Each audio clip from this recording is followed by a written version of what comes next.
5 آدمیوں کی، 5 کے سوا سب اہل ایمان کی بخشش ہو جاتی۔ مشرک، المشرک، پہلا مشرک، دوسرا مشاحن، مشاحن کیسے کہتے ہیں؟ دل میں بغض رکھنے والا، کینہ رکھنے والا۔ تیسرا مسبل ازارہ، اپنے پاجامے شلوار چادر کو ٹخنوں سے نیچے تک لے جانے والا، لیکن ایک شرط کے ساتھ کہ وہ تکبر کی وجہ سے ہو، سستی کی وجہ سے ہے، غفلت کی وجہ سے ہے۔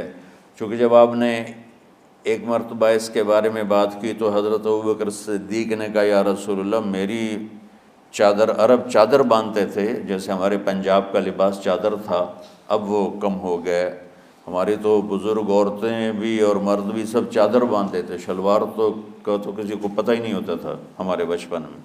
یہ تو پھر آہستہ آہستہ جب تعلیم آئی تو شلوار دیہاتوں میں بھی اور شہروں میں عام ہو گئی۔ تو اگر وہ اس لیے لٹکا رہا ہے کہ طبیعت میں تکبر ہے، پھر اس وعید کا وہ حقدار ہے۔ اگر ویسے اس کی نیچے جا رہی ہے تو میرا مالک ایسا، وہ تو ہے ہی رحیم و کریم، ہے ہی رحیم و کریم، ہے ہی رحیم و کریم۔ صرف شلوار نیچے لٹکانے سے وہ اتنی شدید سزا دے، اگر اس کے پیچھے تکبر ہے پھر ہے، یہ تکبر نہیں ہے تو انشاءاللہ وہ اس سے محفوظ ہوگا۔ تو اپنی چادر کو لٹکانے والا، لیکن بشرط تکبر۔ کتنے ہو گئے؟ عاق لوالدیہ، ماں باپ کا نافرمان، نافرمان ایسا کہ دکھ دینے والا۔ چھوٹی موٹی اونچ نیچ تو ہر بچے سے ہو جاتی ہے، نہیں، جن نے والدین کو ٹکڑے ٹکڑے کر دیا ہو اور ان کو دکھ دے دے دے دے کے ان کا سینہ چیر دیا ہو، چونکہ عاق کہتے ہیں پرزے پرزے کرنا کسی چیز کو، تو اپنے دکھ دے کر، اپنی بدتمیزی کے ساتھ اس نے ماں باپ کا دل زخمی کر دیا ہو، ایک یہ نہیں معاف ہوتا۔ 5واں مدمن خمر، مسلسل شراب پینے والا، مستقل جو شراب کا عادی ہو۔ ان 5 کو مؤخر کر دیا جاتا ہے۔ معافی نہیں ہونے کا مطلب یہ نہیں کہ اللہ تعالیٰ کبھی معاف نہیں کرے گا، معافی نہ ہونے کا مطلب یہ ہے کہ یہ 5 ایسے گناہ ہیں کہ اس کی وجہ سے بخشش رک جاتی ہے۔ اگر وہ شرک سے نکل آئے، وہ کینہ سے نکل آئے، وہ تکبر سے نکل آئے، وہ والدین کی نافرمانی سے نکل آئے، شراب چھوڑ دے، تو ان کی بھی بخشش ہو جاتی۔ جب کوئی توبہ کرے گا فوراً بخشش ہو جائے گی۔ نہ 15 شعبان کی ضرورت ہے، نہ لیلۃ القدر کی ضرورت ہے، نہ بیت اللہ جانے کے ساتھ توبہ کی شرط ہے۔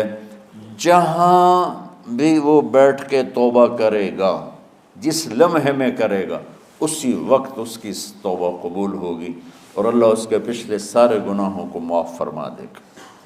یہ جو 5 ہیں، ایک مشرک، ایک مشاحن۔ مشاحن کون ہے؟ جو دل میں کینہ بغض رکھتا ہو۔ اب میں کہاں سے آنسو لاؤں اس بات پر رونے کے لیے کہ ایک تو دنیا داروں کا بغض کینہ ہے آپس کی لڑائیوں سے، لیکن یہ جو دیندار ایک دوسرے سے بغض، اس قدر بغض رکھتے ہیں کہ کافر بنائے بیٹھے ہیں ایک دوسرے کو، سلام کا جواب نہیں دیتے، جنازے میں نہیں شریک ہوتے۔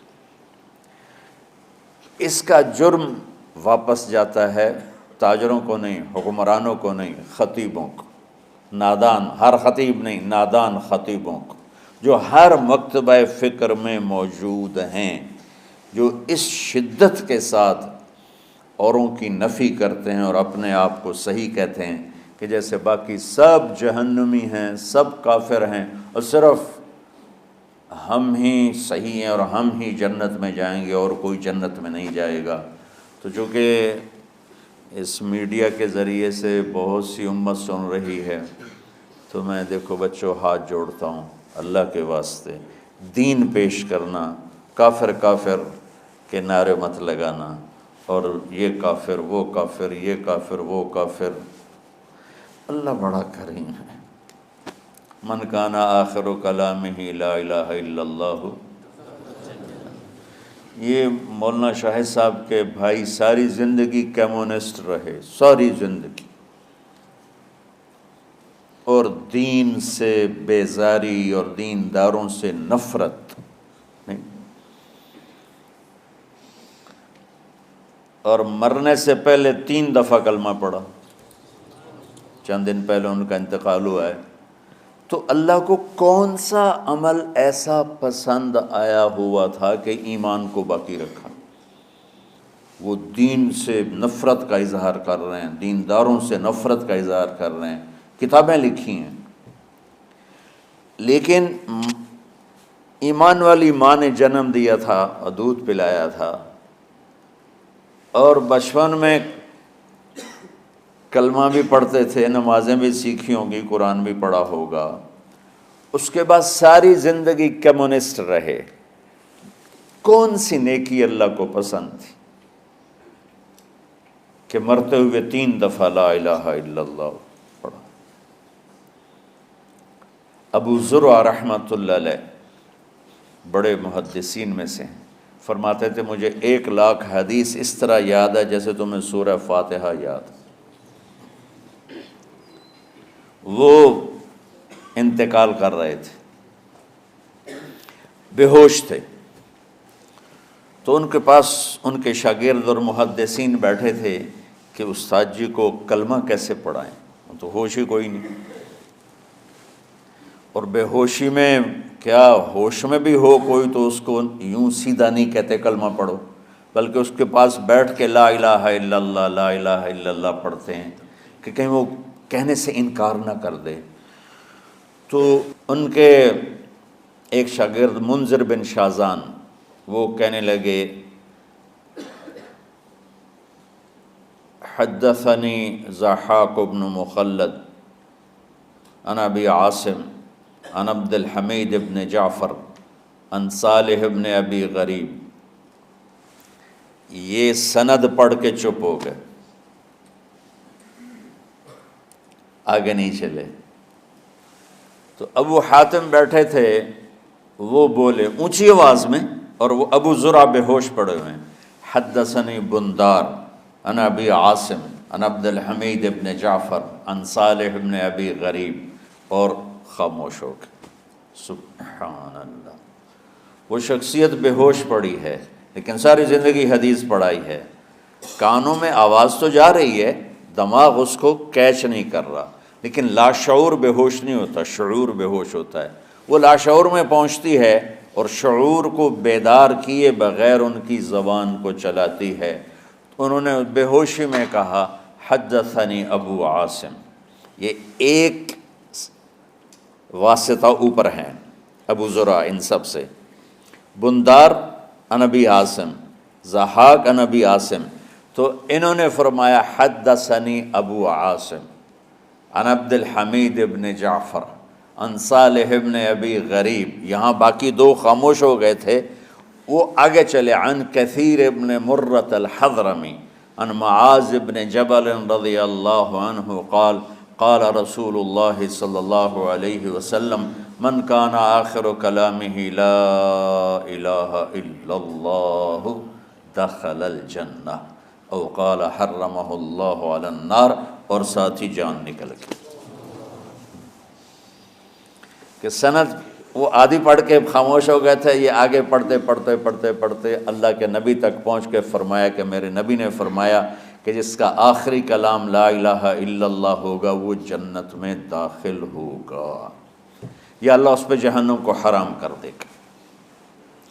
تو میرے عزیزو، اللہ کے واسطے تمام مکاتب فکر کے مسلمانوں سے اپنے دل کو بغض سے پاک کرو، کینہ سے پاک کرو، حسد سے پاک کرو، نفرت سے پاک، اختلاف کرو، میری ایک رائے ہے، لیکن میں کبھی ممبر پر اپنی رائے پیش نہیں کرتا ہوں، خاص طور پر عقائد، اعمال، ترجیحات کے بارے میں دین پیش کرتا ہوں۔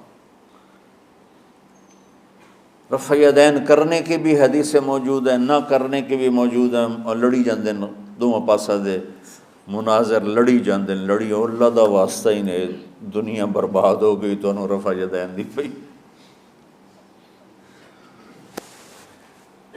کرو افضل ہے، یہ افضل کی بات چلی، نہ کرو افضل ہے۔